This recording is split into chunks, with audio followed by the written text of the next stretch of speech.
Hola Américo, ¿cómo estás? Hola, hola, Wilmer. ¿Qué tal Américo? Mira, te voy a hacer algunas preguntas porque estamos realizando un trabajo integrador de la Universidad San Ignacio de Loyola. Entonces, valoramos mucho tu experiencia profesional en la industria alimentaria propiamente y todo el recorrido profesional que tienes por los años de experiencia que ya vienes liderando todos los procesos de producción.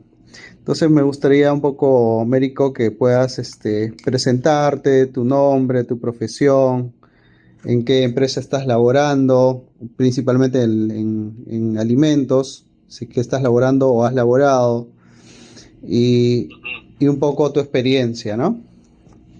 Ok, ya, bueno, mi nombre es Américo Silva Quiroz, tengo 46 años, soy de profesión ingeniero de alimentos, egresé de la Universidad Federico Villarreal, hice una maestría en gestión de empresas agroalimentarias en la Universidad Católica Argentina y bueno, a lo largo de mi carrera pues he hecho distintos estudios de posgrado, tanto a nivel técnico como gerencial.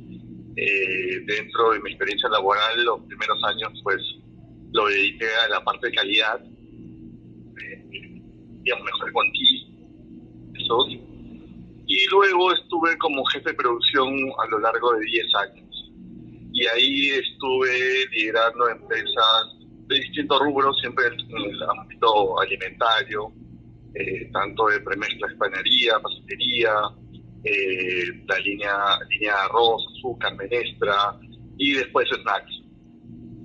Luego, dentro de mi experiencia subsiguiente, pasé a la gerencia de operaciones, también liderando empresas ya agroindustriales de consumo masivo, eh, ya teniendo un enfoque más grande de la cadena de suministros.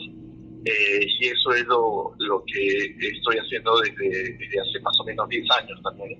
Tengo 10 años como gerente de operaciones, en las cuales he liderado pues, las áreas de producción, logística, comercio exterior, calidad, seguridad, mantenimiento.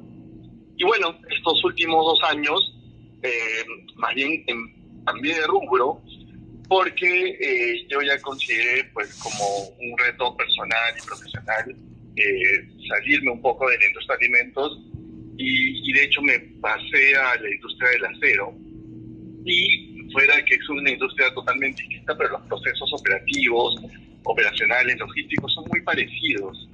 Así que pues me está yendo bastante bien. Creo que la experiencia de un ingeniero de alimentos o cualquier ingeniero en cualquier industria, que si la desarrolla bien la puede implementar en cualquier industria. Y ese es el aprendizaje que he tenido a lo largo del tiempo. Bueno, ese es un poco el resumen de mi experiencia y carrera profesional. Buenísimo, Américo, buenísimo.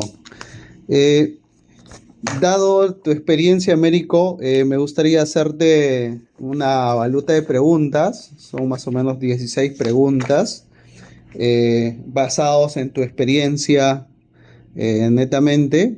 Nos gustaría que puedas ayudarnos respondiendo a estas preguntas que nos van a ayudar mucho en la implementación del proyecto que nosotros estamos desarrollando. Es un proyecto de planta de fabricación de kefir como un proyecto integrado de la universidad. Voy a empezar con las preguntas. Entonces vamos con la primera.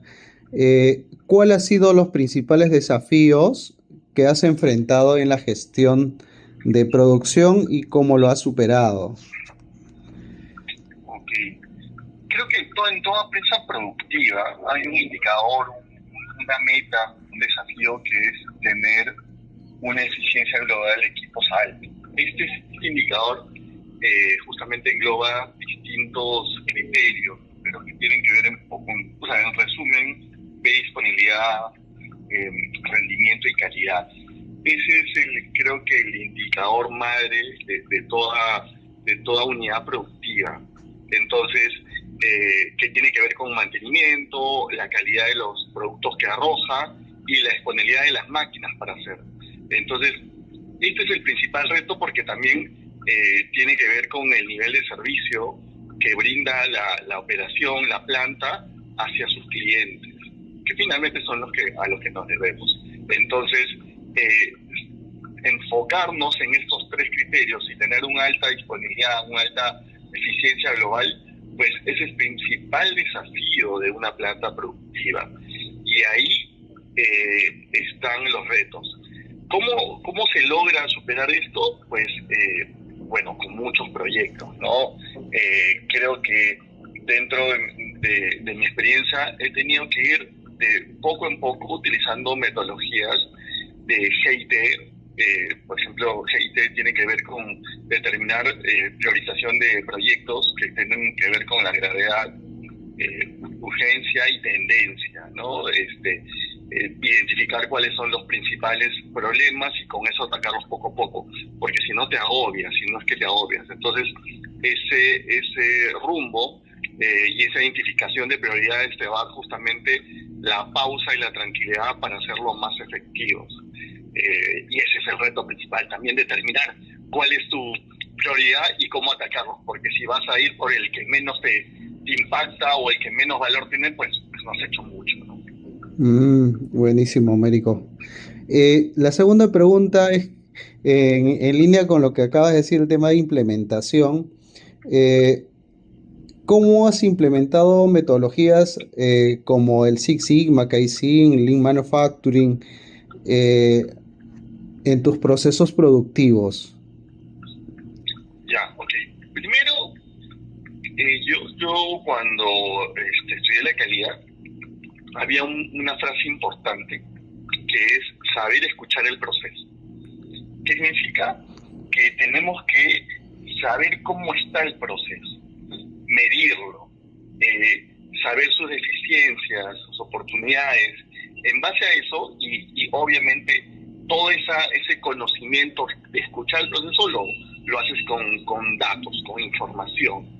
Lo que no se mide no se controla y tampoco se mejora. Entonces es importante trabajar de la mano con la estadística de los resultados del desempeño de los procesos para que con eso identificar oportunidades de mejora. La idea es que la mejora continua, sea la metodología que utilices, Kaizen, Six Sigma, Lean Manufacturing, cualquiera que sea, lo importante es medir y empezar a analizar desviaciones.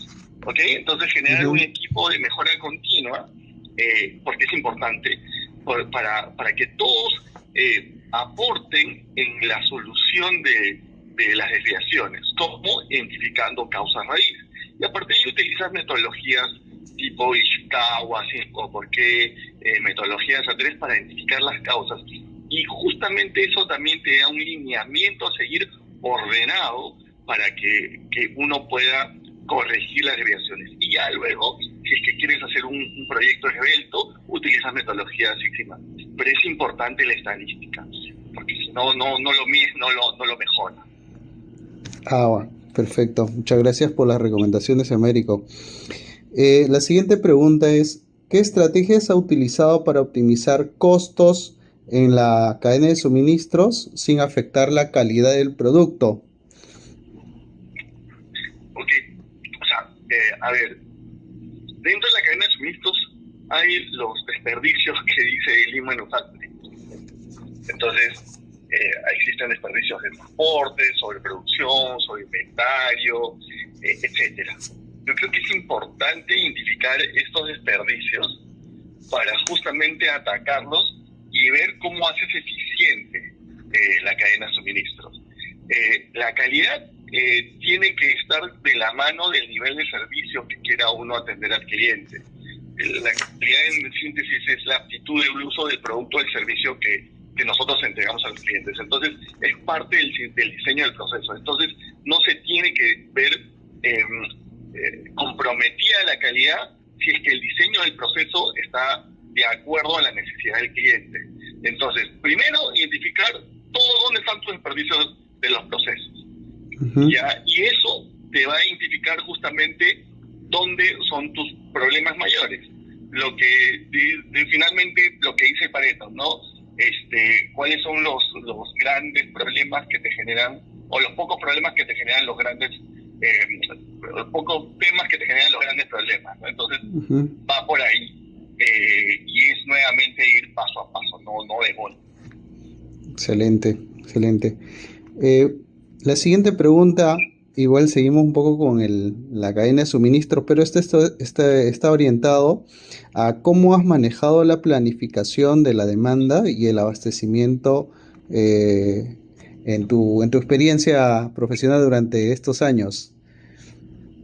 Ya, este es un tema tabú realmente. ¿Sí? ¿Por qué lo digo? En serio, porque siempre existe un antagonismo entre ventas y operaciones, ¿no? Uno quiere que uno sea más eficiente y el otro quiere más información. Y justamente hay metodologías como el SNOP, que tiene que ver con la planificación de ventas y operaciones, sus siglas en inglés, que es una metodología que tiene que ver con la planificación de la demanda a lo largo de la cadena. Esta metodología es una visión integral del negocio y ver cómo impacta la demanda en la cadena de suministro. Entonces, lo que me ha resultado a mí es hacer esos proyectos en la que se reúnan y diseñen la demanda en conjunto, no de manera individual, sino en equipo.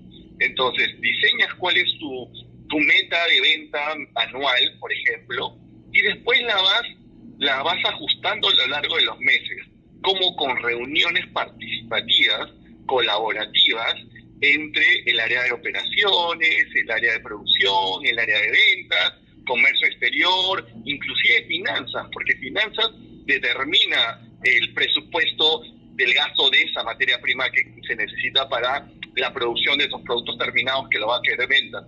Entonces, ya es una visión ya del negocio global. Por eso te decía al inicio que es un tema tabú, porque tenemos que eliminar ese paradigma que las áreas son antagonistas, más bien son complementarias para el éxito del negocio. Ok.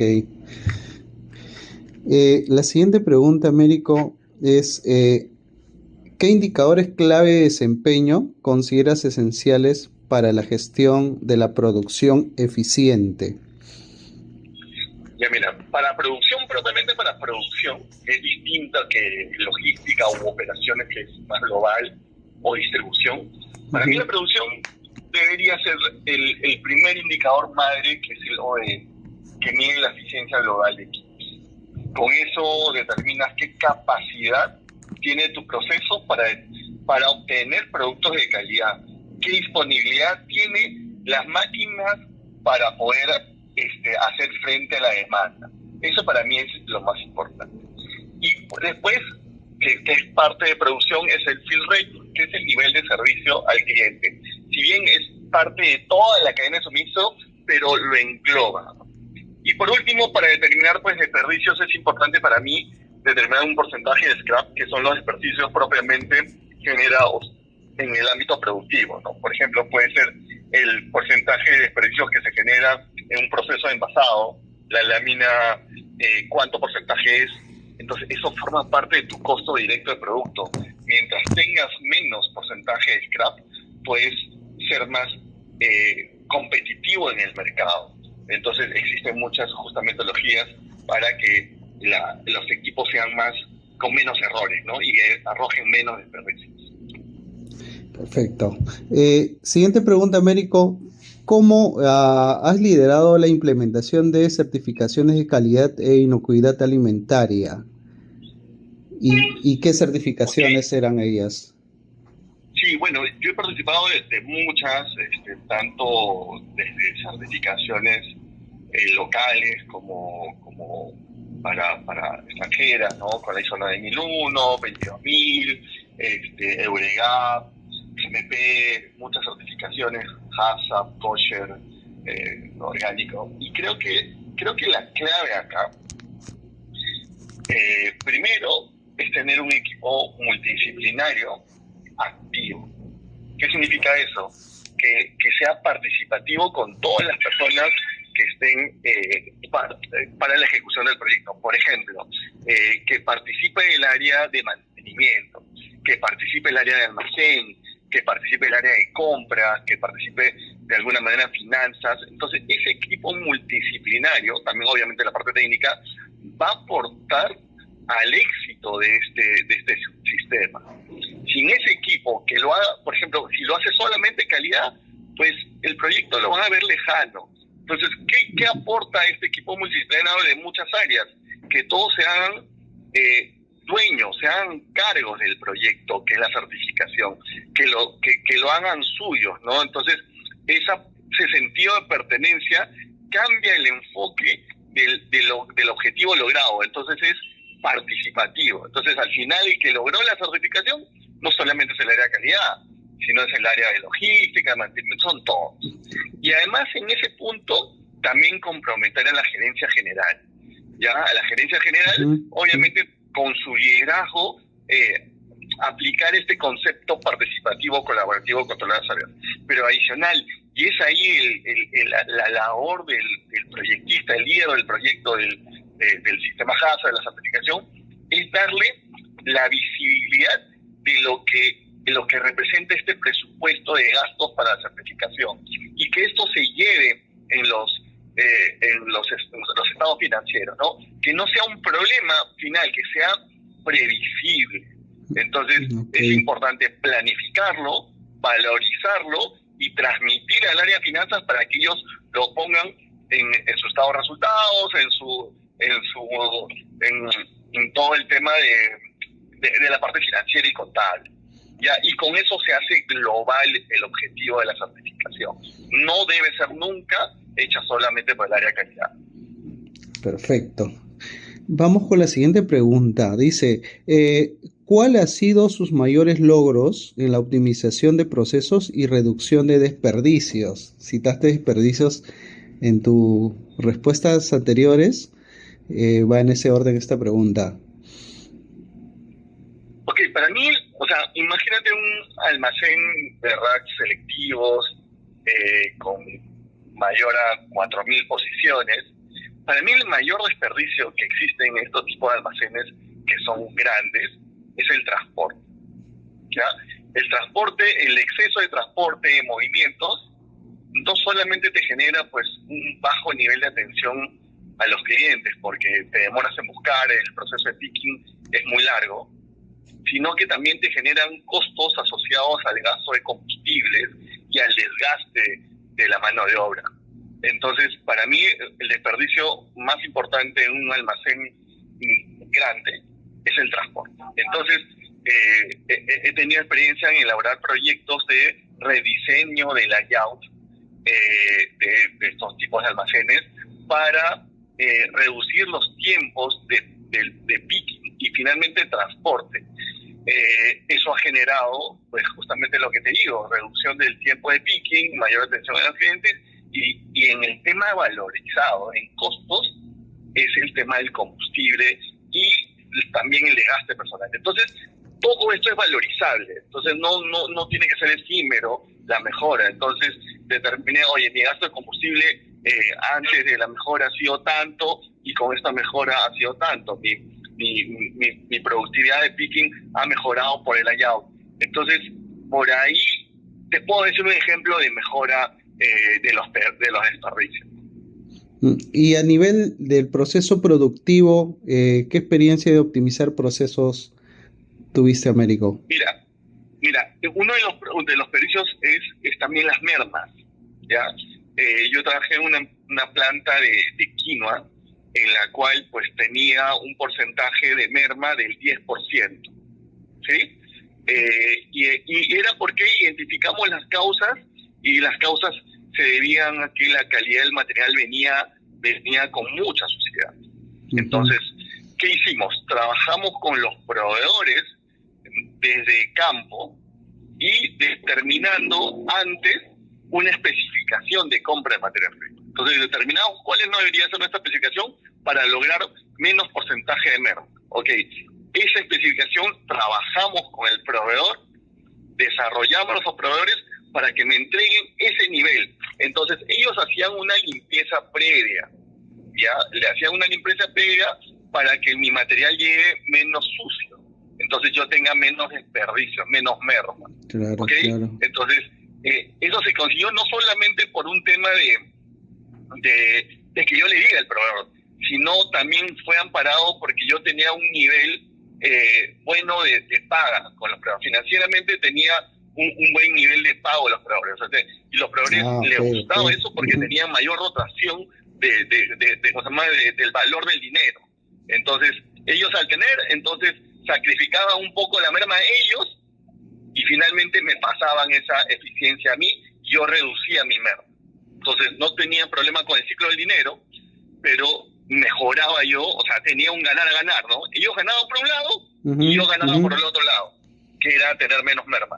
Lo reduje de 10% a 2% de merma. Excelente, excelente. Buenísimo, Américo. Siguiente pregunta. ¿Cómo has gestionado proyectos de expansión o modernización de plantas de producción? Ya. Ok, acá tiene que ver mucho de la mano con la planificación estratégica, ¿sí? Entonces, las empresas deben tener claro a dónde quieren ir a lo largo de los próximos años.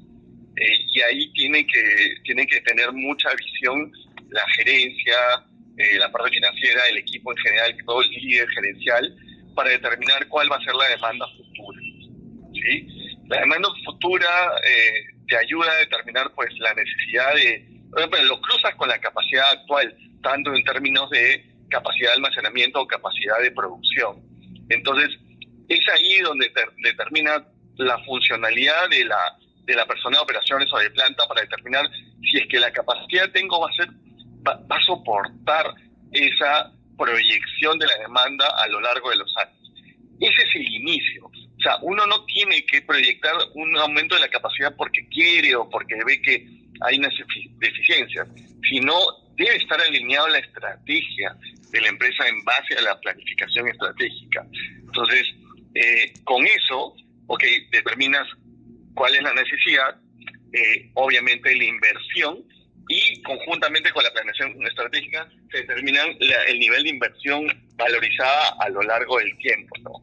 Y con eso, pues obviamente fácil la aprobación. Entonces, no es solo del equipo de operaciones, no es solamente la empresa, es un conjunto que toma la decisión. Perfecto, Américo. La siguiente pregunta que queremos hacer es, ¿qué estrategias ha implementado para reducir tiempos de producción sin comprometer la calidad del producto? Ya, ok. A ver, espérame un ratito. Ok, ya, sí. Ya, acá es importante hacer un estudio de los cuellos de botella de la empresa. ¿Ya? Los cuellos de la botella son, o las disfunciones de los procesos, son los principales problemas dentro de los procesos que generan retraso en tiempo. ¿Okay? Entonces, ahí es donde se tiene que atacar. ¿Okay? Entonces, por ejemplo, pues tienes una línea productiva en la que tienes por ejemplo, imagínate una planta de embutidos o lo que sea que necesita refrigerar, tienes un chiller con una capacidad tanto, pero tu sistema de envasado de esa línea productiva es mayor. Entonces, eso ya es un cuello de botella. Inclusive, eso te puede generar problemas de inocuidad de calidad. Entonces, a lo largo de la cadena de suministros, tienes que identificar claramente cuáles son esos cuellos de botella que te están generando un problema de deficiencia productiva y que inclusive te pueden comprometer la inocuidad, para que tú ataques ese cuello de botella y veas un rediseño de procesos, ¿no? El rediseño de procesos puede estar con ampliar la capacidad de ese cuello de botella o hacer procesos paralelos. Por ejemplo, te doy otro ejemplo. Yo tenía en una línea de molienda de tara. Ya la tara es una vaina que se separa la cáscara de la pepa. De la cáscara se obtiene harina de tara que sirve para la curtiembre de cueros. Tenía una línea en la cual tenía un molino de martillos superior e inferior, un conjunto de molinos de martillos que primero trituraba a grueso y después trituraba a fino, que uno de esos molinos tenía baja capacidad. Entonces lo que tenías era un cuello de botella, justamente. Ujú. Entonces, ¿qué te generaba? Pues una granulometría mayor de la harina. Y que en la cortembre de cueros necesitas una granulometría determinada. Entonces, era justamente ahí fue el rediseño de ese proceso. El rediseño del proceso para equilibrar la capacidad a lo largo de la cadena de suministros y que esté alineada, ¿no? O sea, el molino de martillo debería estar alineado a lo largo de toda la cadena. Claro. Entonces, aumentamos la capacidad y estuvo dentro de la capacidad total. Entonces, la visión es integral, no es por etapas, es totalmente integral. Perfecto, perfecto. Seguimos. ¿Cómo ha trabajado en la reducción de costos logísticos y de almacenamiento? ¿Ya? Ok, bueno, acá también es ver la visión integral de la cadena de suministros. ¿Ok? Muchas veces las empresas, pues, toman decisiones de incrementar almacenes, toman decisiones de tener más puntos de venta, más puntos de almacenaje. Y primero lo que tenemos que ver, ¿qué impacto tienen todos esos costos logísticos que tienen que ver con el alquiler de los transportes, el alquiler de los locales, si es que no son propios, el gasto de transporte que significa mover un material de uno al otro? Entonces, primero que tenemos que ver cuánto representa en mis ventas totales mensuales el gasto de logística. Entonces, sumas todo eso, ok, gasto en esto, y mi venta son, no sé, pues, $3 millones. Y mi gasto logístico son $200,000. Entonces, ¿qué impacto tiene? Entonces, soy consciente en asumir este gasto. Muchas veces me ha pasado que este gasto no se sustenta. Entonces, el criterio logístico actual implica descentralizar la logística, o sea, tener muchos puntos medianos y estar, pues, muy cercano al cliente. Pero en muchos casos esto ya te genera un problema. Entonces, eso es.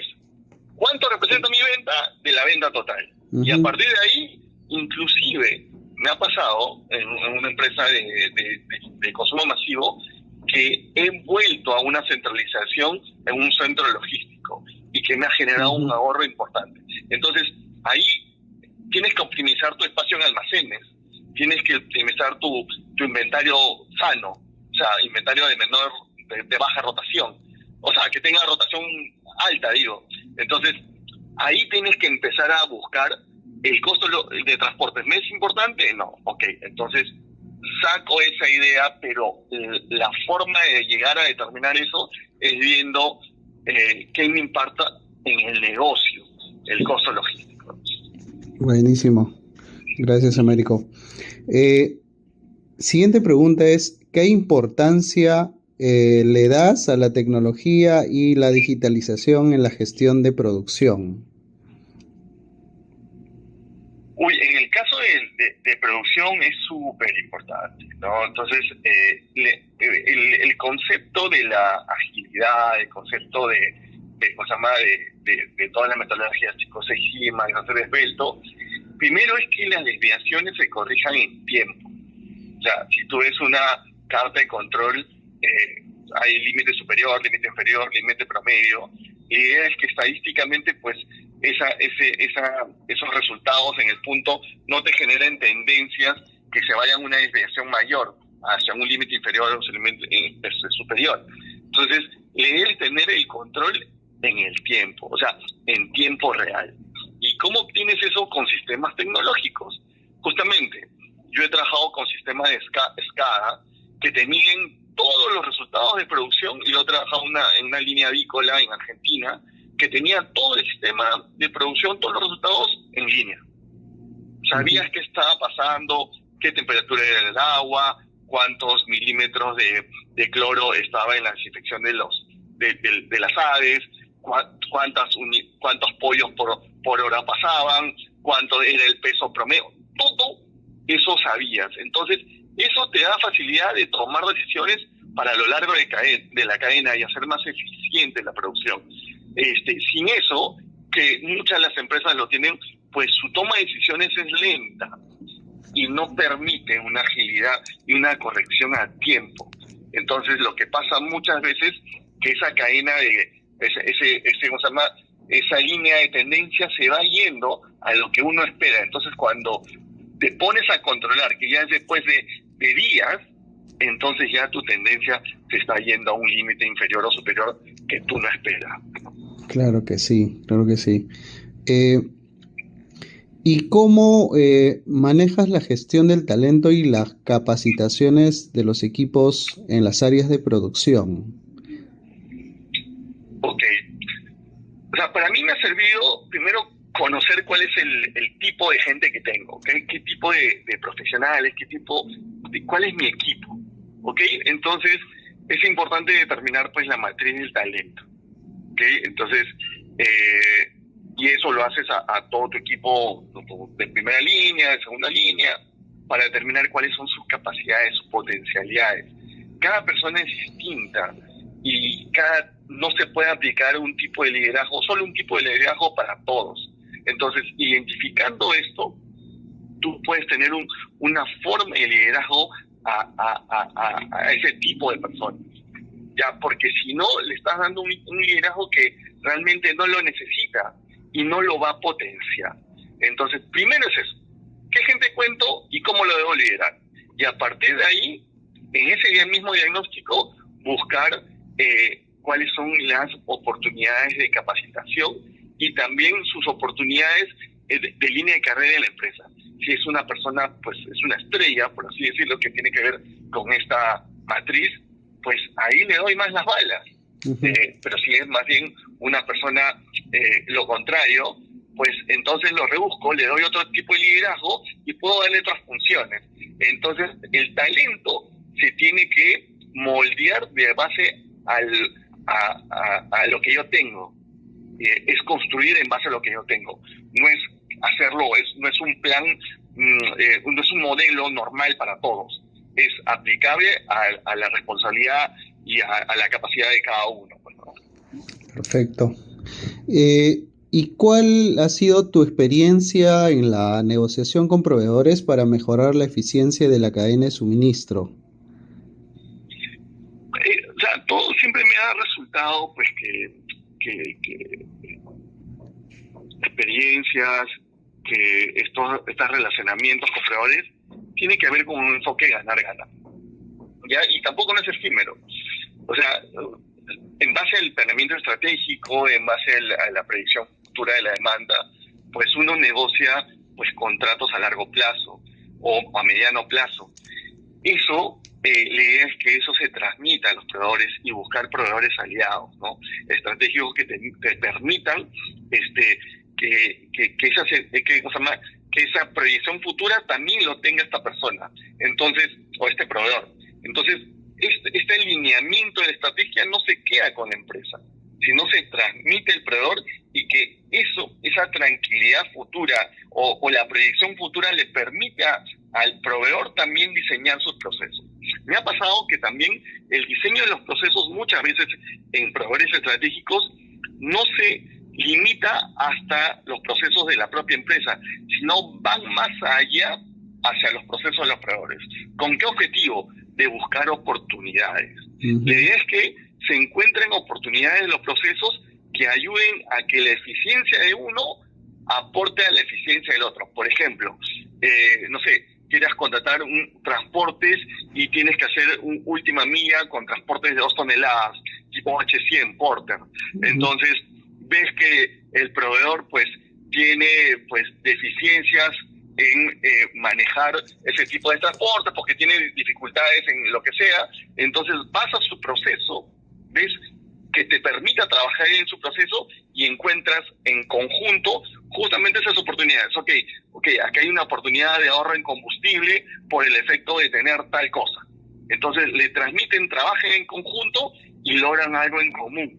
Entonces ya es un efecto de ganar-ganar. Él gana y uno gana también, ¿no? Claro que sí, claro que sí. ¿Y cómo has abordado la sostenibilidad y la gestión ambiental en los procesos productivos? Ok, Primero hay que considerar, o sea, que nosotros somos generadores de contaminación, ¿no? Toda empresa productiva es generadora de Es verdad. contaminación.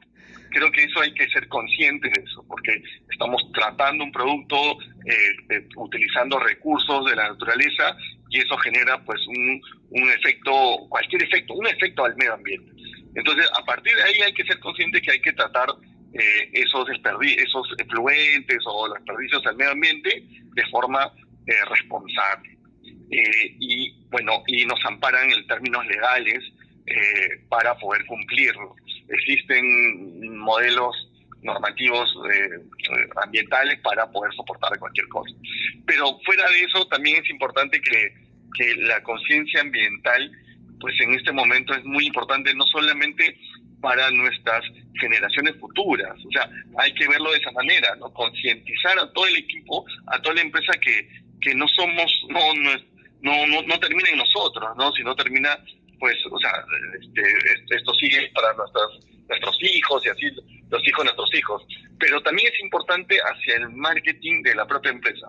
Ahora es conocido que certificaciones como ISO 14000, OSHAS o el tema de la huella de carbono, pues es un impacto positivo en el marketing hacia los consumidores.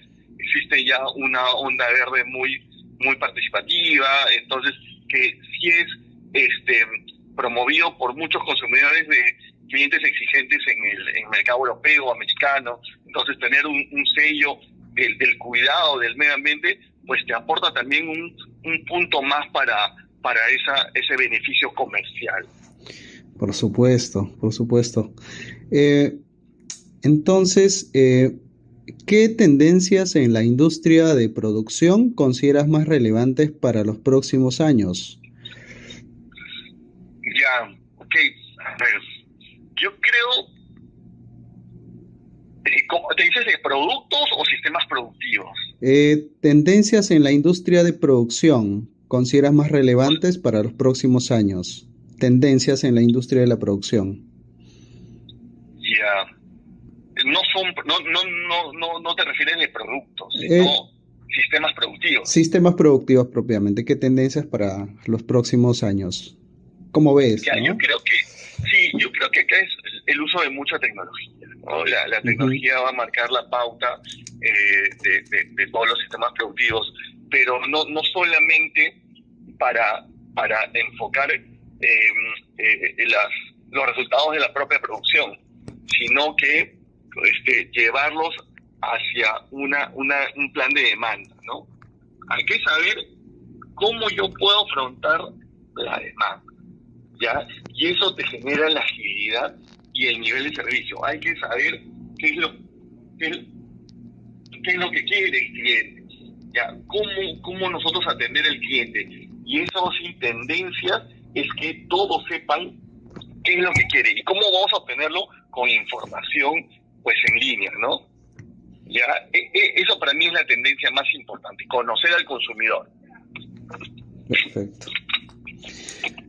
Américo, finalmente, ¿qué recomendaciones nos podría dar para implementar una planta de producción eficiente y certificada para fabricar nuestro producto kefir de la marca Keyif, considerando aspectos claves como inocuidad, optimización de procesos y cumplimiento de normativas?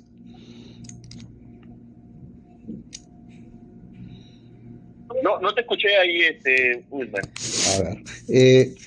A ver, ahora sí me escuchas mejor. Sí, ahí sí. Ya, decía, ¿qué recomendaciones finalmente nos podrías dar para implementar una planta de producción eficiente y certificada para la fabricación de nuestro producto kefir? Nuestra marca es Keyif y vamos a fabricar productos kefir, leches de kefir, con saborizante de frutos rojos y en vez de azúcar vamos a utilizar panela. Entonces quisiéramos tener una recomendación tuya de cómo o qué consideraciones podríamos tener para implementar esta planta de producción. Ya, ok. creo que es muy importante, o sea, y que hay que hacer, que muchas empresas no lo hacen, es el diseño de la planta alineado a lo que piensa la empresa, lo que ustedes puedan pensar, ¿no? ¿Ok? Entonces, en una planta de alimentos es importante dónde va a estar ubicado, cómo está diseñado la línea de producción, cómo está diseñado el desplazamiento del producto. Tiene que tener un desplazamiento coherente para que no haya contaminación cruzada. Tiene que tener, pues, justamente que el flujo de la red de sanitarios no contamine a las zonas limpias. Entonces, el diseño de una planta de producción desde cero es sumamente importante, porque eso se determina justamente las subsiguientes certificaciones de calidad y reducir las contaminaciones no intencionadas, ya que uno no sabe cómo es. Entonces, yo creo que primero en la planta tienen que diseñar bien cómo hacer su planta, cómo hacer el desplazamiento, su línea de desagüe, su línea de sanitario, su línea eléctrica, sus capacidades de almacenamiento, y con esto primero van a tener una primera etapa, ¿no? Luego, pues creo que hay que saber dónde vas a ubicar la planta, que se evite contaminación externa. Las plantas de alimentos son susceptibles a muchas plagas, entonces el control de plagas es muy importante.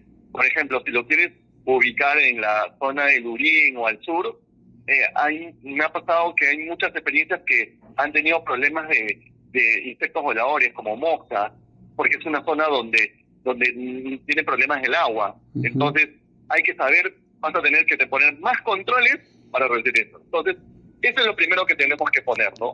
¿Dónde ubicarlo y cómo diseñarlo? ¿Ya? Y determinar ahí exactamente cuál es el nivel de capacidad futura, de proyección futura, y con eso determinas, pues, cómo vas a crecer. Y vas a diseñarlo de cero, cómo va a ir creciendo poco a poco, que determine, pues, tu posibilidad de crecimiento, que era una de las preguntas que tú me decías. Perfecto, Américo. Bueno, Américo, si no tienes más que agregar, hemos concluido con las preguntas. Te agradecemos mucho a nombre de mis dos compañeros que estamos en este proyecto de la Universidad San Ignacio Loyola, y valoramos muchísimo el que me hayas dedicado este tiempo para responder este cuestionario, que seguramente será de mucha ayuda para implementar este proyecto. Ok, perfecto. Suerte. Muchísima suerte. Muchas gracias, Américo.